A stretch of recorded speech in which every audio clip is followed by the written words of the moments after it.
Jinnah of Pakistan by Stanley Wolpert. Chapter 22 Karachi, Pakistan Zindabad, 1947. The Mountbattens flew to New Delhi that afternoon for another round of gala independence celebrations at India's Constituent Assembly and Red Fort, where the tricolour of India's dominion was raised at midnight. Long years ago, we made a tryst with destiny. Nehru informed his nation, and now the time comes when we shall redeem our pledge. At the stroke of the midnight hour, when the world sleeps, India will wake to life and freedom.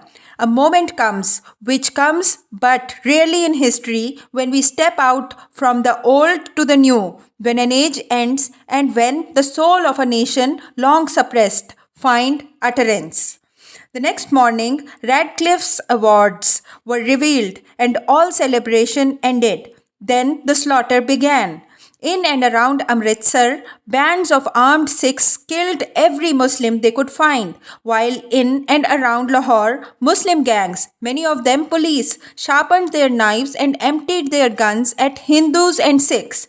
Entire trainloads of refugees were gutted and turned into rolling coffins, funeral pyres on wheels, food for bloated vultures who darkened the skies over the Punjab and were sated with the more flesh and blood in those final weeks of August than their ancestors had enjoyed in a century. In Bengal, Gandhi fasted on Independence Day, knowing how many were condemned to premature death by the double dominion birthday. In Calcutta, all business closed in terror for 2 days, August 15th to 16th. The hither deemed so inauspicious by Hindu astrologers that no religious Brahman dared to leave the safety of his home. The Mahasabha raised black flags in opposition to partition, the vivisection of Mother India, Khand Hindustan. Calcutta Muslims fled, shrank, and hid in panic, crowding together for sanctuary in certain predominantly Muslim areas of the city. General Tucker reported, deserted, leaderless, depressed, and on the defensive. Sanity was restored to that premier city of eastern India only after Gandhi undertook a fast unto death to help stop the killing of innocents. The austere Muslim month of Ramadan had ended on August 18th, and Jinnah broadcast an Independence Day message to his nation announcing that this day of rejoicing throughout the Muslim world so aptly comes immediately in the wake of our national state being established, and therefore it is a matter of special significance and happiness to us all.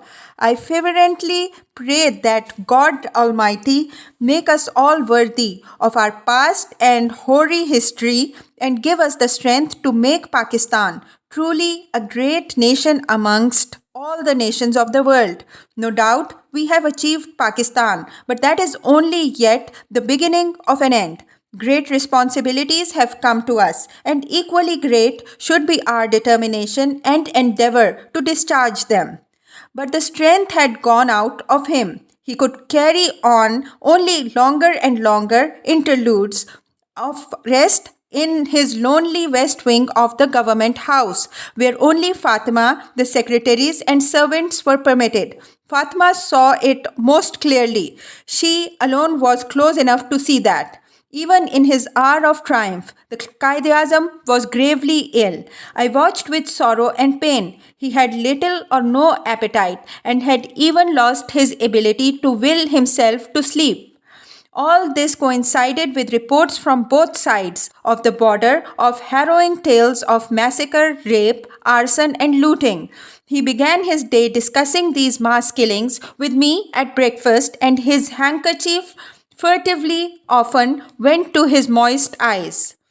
The Constitution had to be framed, and he applied his mind to this as often as he could. He worked in a frenzy to consolidate Pakistan, and of course, he totally neglected his health, and his coughing and slight temperature were beginning to worry me more and more.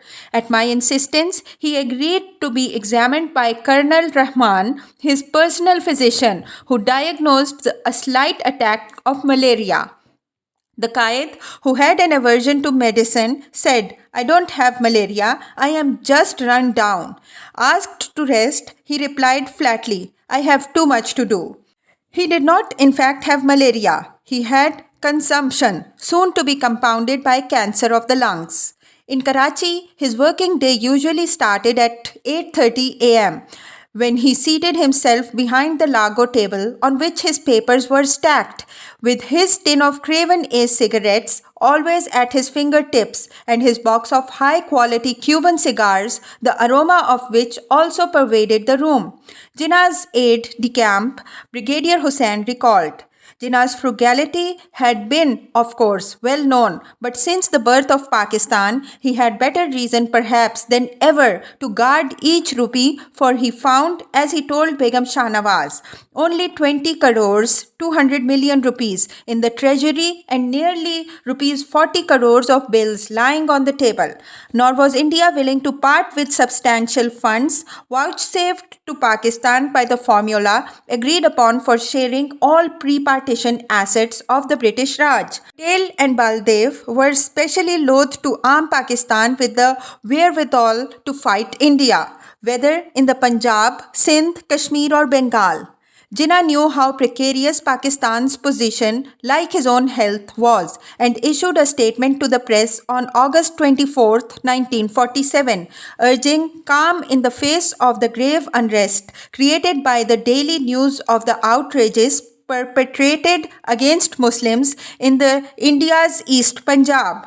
He assured his people that Pakistan was doing all in its power to give relief to the victims and to help evacuate Muslims from terrorized districts and states. In the last week of August, the mayor of Karachi and his councillors presented an address of welcome on vellum encased in silver to the Qaid-e-Azam, who responded in the old municipal corporation building near his birthplace. Jinnah said how proud he was that the people in Karachi have kept their heads cool and lived amicably amidst so much disturbance in other parts of the subcontinent. Bureaucrats, refugees, workers, merchants, and their businesses and capital flowed into Karachi from every direction, by sea and by air as well as along dusty roads. Property values soared, goods and services were in such demand that prices skyrocketed. For Jinnah's hometown, the boom was of magnificent proportions, and even as the Punjab withered in the post-partition torment and pain, Sindh began to blossom with Karachi itself in the vanguard of growth and development. Pakistan's entire navy, consisting initially of a single frigate and a few minesweepers and small craft, was based at Karachi, for Chittagong was still a village lit by kerosene lanterns, a port with dock space only for 2 ships at a time, at the landing of the British Club in East Bengal, the one building as yet capable of generating its own electricity.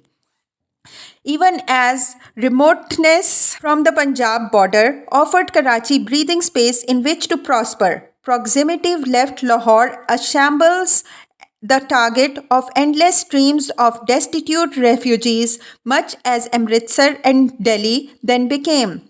The sick and dying brought every need, demand, and physical blight with their battered bodies to a city whose housing shortage had been tripled by arson and whose water supply was infested with worse diseases of dead and disintegrating corpses thrown into its arteries. Its spacious mosques and once beautiful Mughal gardens were turned into crowded camps for Muslim refugees fleeing Sikh persecution. To everyone's surprise, Jinnah attended a joint Indo-Pak Defence Council meeting chaired in Lahore by Mountbatten at the end of August. His doctor's orders and fever notwithstanding, the Qaid-e-Azam flew into Punjabi capital to see for himself how much dreadful damage had been done since his last visit. Governor Sir Francis Mudie, formerly the governor of Sindh, had been appointed by Jinnah to replace Sir Evan Jenkins on the eve of independence. Jinnah liked Mudie and lived with him in Lahore. Jinnah insisted on dismantling the Punjab boundary force that Mountbatten had created a month earlier, which had proved virtually useless in the face of tragic events that ensued. He preferred to have the Muslim troops of that 50,000 man unit back inside Pakistan's border, should they be required elsewhere in the near future. Kashmir still hoped to remain independent, its vacillating Maharaja playing a waiting game that was to prove tragically expensive to his 3 million voiceless subjects, 75% of whom were Muslims. Hyderabad also refused to join India. The Congress intelligence reported early in September that the Nizam's government was trying to purchase armaments in Czechoslovakia and in general to build up its separate sovereignty. Whether or not that information was accurate, Jinnah hoped to bring the Nizam into close alliance with, if not actually under the sovereignty of Pakistan. Hyderabad financier and later Prime Minister Mir Laik Ali, Jinnah's most intimate disciple in the Nizam's inner circle, recalled. On more than one occasion, we discussed the Pakistan plan and what would happen to the rest of the Muslim and the Muslim states, particularly the state of Hyderabad. One evening in early September 1947, I received a long distance call from Karachi, the Governor General. He told me that the first delegation of Pakistan to the United States would be leaving shortly for Lake Success, and he had included me. I mildly protested that I was too involved in my affairs and suggested that it would be more appropriate if someone from Pakistan takes my place. I met with Mr. Jinnah in Karachi. He, at the very start, elaborated that Pakistan was in urgent need of finances. He was aware of my personal contacts with the financial circles in the USA and some parts of Europe. He said Pakistan would accept any reasonable terms and offer quid pro quo, short of affecting its hard earned sovereignty. When I returned towards the end of October, I managed to journey to Lahore and saw him ailing in bed. The doctors had forbidden visitors, but I was allowed to meet him for no more than half an hour. I briefly reported the situation to Mr. Jinnah. Pakistan was faced with another serious situation. India had withheld the agreed share of Reserve Bank's cash balances amounting to some 55 crore rupees. There was hardly any money to meet the day-to-day expenses, and the position was really critical. India believed that this very first blow would finish Pakistan. Could Hyderabad state or the Nizam advance adequate loan to Pakistan to tide over the crisis? Never in my life had I seen Mr. Jinnah emotional except on that day. He asked me if I had seen the refugees as I drove from the airport. I had, of course. Tears rolled down his cheeks several times as he spoke of the mass human misery. Soon after, the Nizam sanctioned a loan of rupees 20 crore to Pakistan.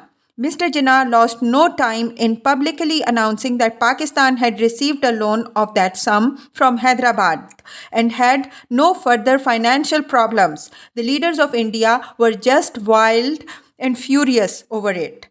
Jinnah had also sent Isfahani to the United States as Pakistan's ambassador and deputy leader of the UN delegation, which future Foreign Minister Sir Muhammad Zafarullah Khan led.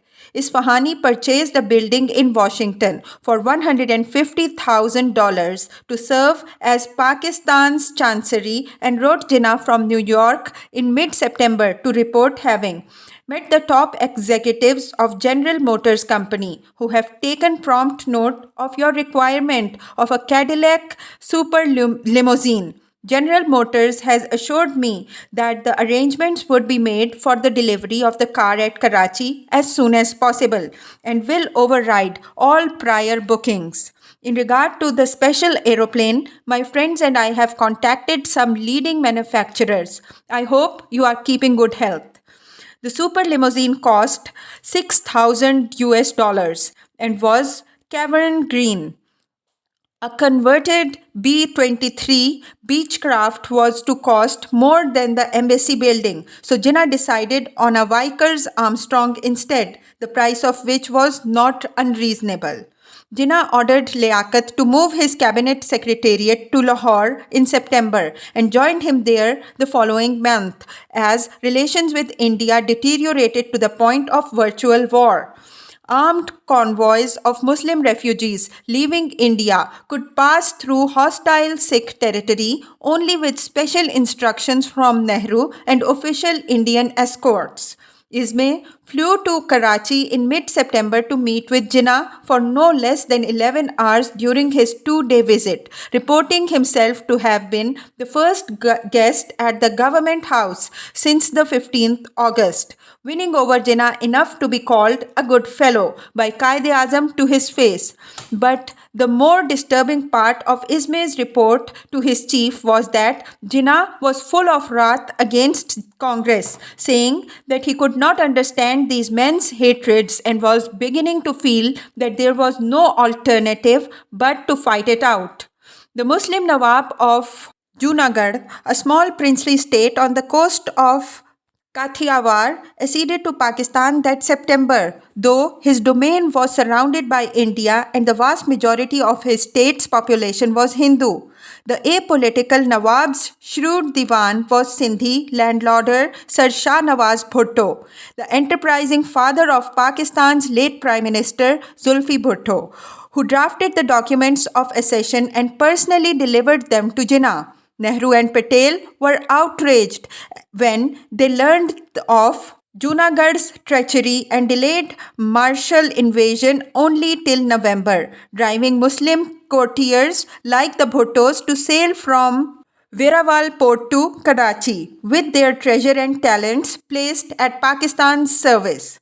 Before the end of September, Jinnah appealed directly to his Commonwealth colleagues for help in Pakistan's tragic disputes with its closest neighbor. The flood of refugees continued to deluge the Punjab, and each new arrival brought blood-curdling tales of tragedy that fired the hatred of Muslims throughout the Northwest, leading many to cry out for revenge against the infidels, igniting passions with pain, stimulating pressures for retaliation, and drowning caution in an ocean of bitter fury. Sir Archibald Carter, Permanent Under Secretary of the Commonwealth Relations Office, visited Karachi at this time, and London became more conscious of the urgency of Pakistan's plight and the potential imminence of Indo-Pak war. Liaquat flew to Delhi and remained for several nights as Mountbatten's guest in the government house, potentiously warning Ismay before he flew back to Lahore. Let India go ahead and commit an act of war and see what happens. Ismay understood Liaquat's thinly veiled threat as apparently aimed at Kashmir. Mountbatten's chief of staff returned to London in early October, putting up overnight again with Jinnah in Karachi on October 2nd, Gandhi's 78th birthday. The procrastinating Maharaja of Kashmir, Sir Hari Singh, signed a standstill agreement with Pakistan that permitted petrol supplies and other vital needs of that northernmost state of South Asia to continue flowing over the Pakistan roads that served as its major highways to the world. Hari Singh knew that time was running out. Muslim peasants in Kashmir's southern province of Poonch were the first to revolt. That September and early October, neighboring Pakistani Muslims crossed the Poonch border to help their co-religionists fight against the Maharaja's forces sent to put down the revolt. By mid-October, Pakistan stopped all shipments of vital supplies to Kashmir. New Delhi then decided to step into the breach and try to send such things as salt, kerosene and sugar to blockaded Srinagar. On October 23rd, British trucks and jeeps of the Pakistan Army, loaded with some 5,000 armed Pathan, Afridi, Waziri, and Mahsood tribesmen of the northwestern frontier, crossed the Kashmir border and headed east along the Muzaffarabad Baramulla road that led to Srinagar itself. That invasion of Kashmir from Pakistan would long be called by the Pakistan as a purely volunteer action undertaken spontaneously by irate tribals rushing to aid of the oppressed Muslim brothers. But the trucks, petrol, and their drivers were hardly standard tribal equipment, and British officers as well as Pakistani officials all along the northern Pakistan route they traversed knew and supported, even if they did not actually organize or instigate, that violent October operation by which Pakistan seems to have hoped to trigger the integration of Kashmir into the nation whose acrostic name gave its central prominence. Reports of the raiders burning and seizing Muzaffarabad reached New Delhi unofficially on the night of October 24th, and the next morning, Pakistan Army Headquarters officially informed New Delhi's sister Dominion Command that tribal volunteers had entered Kashmir, their advance guard, only 35 to 40 miles from Srinagar. Mountbatten summoned an emergency meeting of the Indian Defence Committee that Saturday morning, and they agreed to assemble all the arms and aircraft they could find for possible immediate dispatch to Srinagar. VP Menon was sent flying over the Himalayan heights to see if he could convince Hari Singh to sign an accession agreement at this point. Menon returned early Sunday morning, October 26th, to report to Mountbatten, Nehru, and Patel that the Maharaja had gone to pieces completely and could come to no decision. His state's Prime Minister, M.C. Mahajan, later Chief Justice of India, however, proved receptive to Menon's mission and returned with him to New Delhi, where he met with Nehru and Patel. I requested immediate military aid on any terms, Mahajan recalled, urging Nehru to give us the military force we need, take the accession, and give whatever power you desire to the Popular Party. The army must fly to save Srinagar this evening, or else I will go to Lahore and negotiate terms with Mr. Jinnah. Mahajan reported that Nehru became upset and angry at the mention of Jinnah's name and ordered him away, but Patel detained him, whispering, "Of course, Mahajan, you are not going to Pakistan." Then Sheikh Abdullah, who appears to have been listening from an adjoining bedroom in Nehru's Delhi house, sent in a message to second Mahajan's advice, which instantly changed Nehru's attitude. The next morning, the Defense Council met and decided to airlift the 1st Sikh Battalion from New Delhi to Srinagar in the early hours of the morning of the 27th.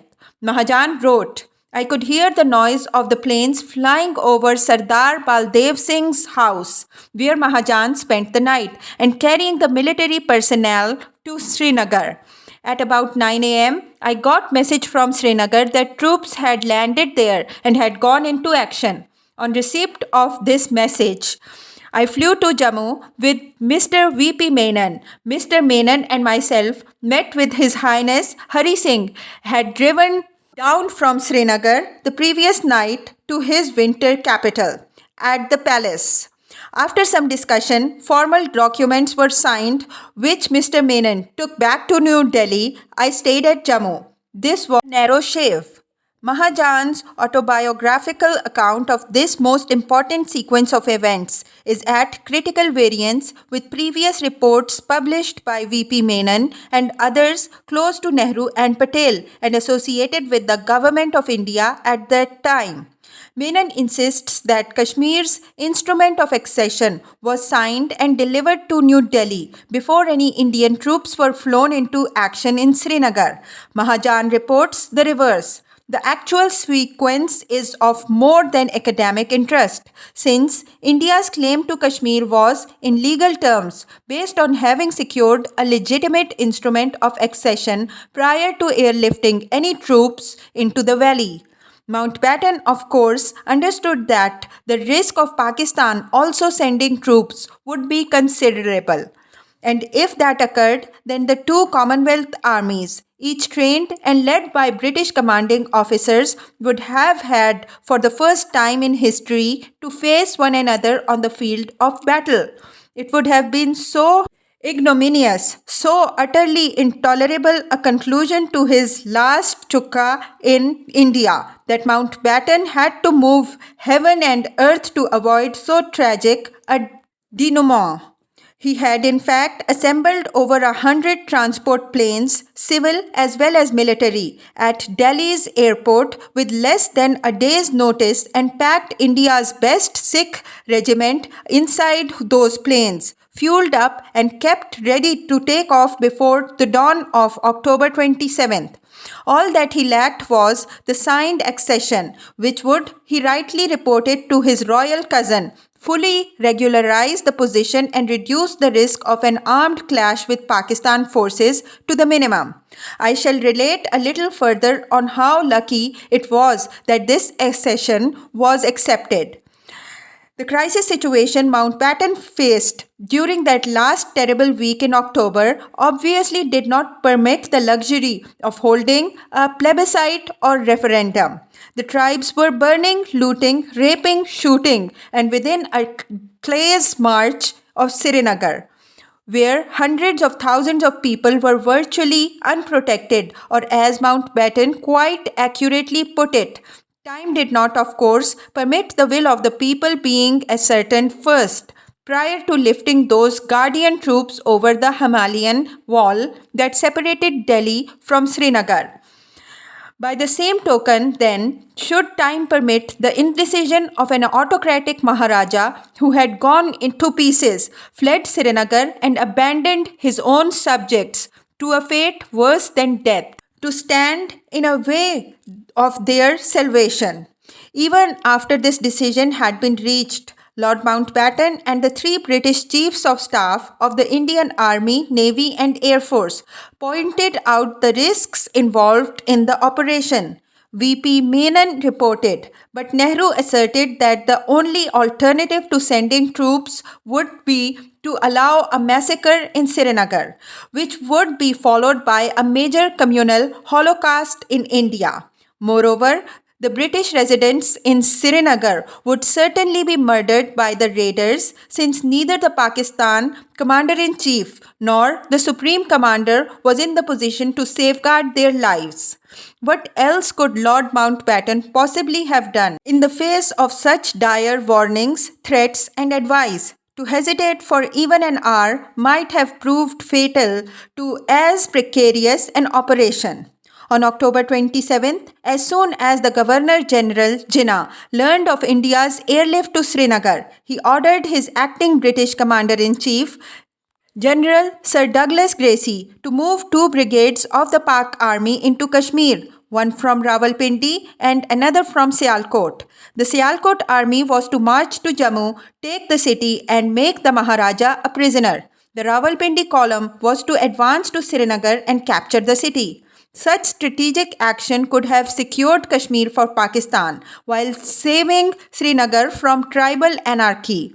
General Gracey refused, however, to accept those orders from his Governor-General, informing Jinnah that he was not prepared to issue instructions which would inevitably lead to armed conflict between the two dominions and the withdrawal of British officers without the approval of the Supreme Commander, Field Marshal Auchinleck.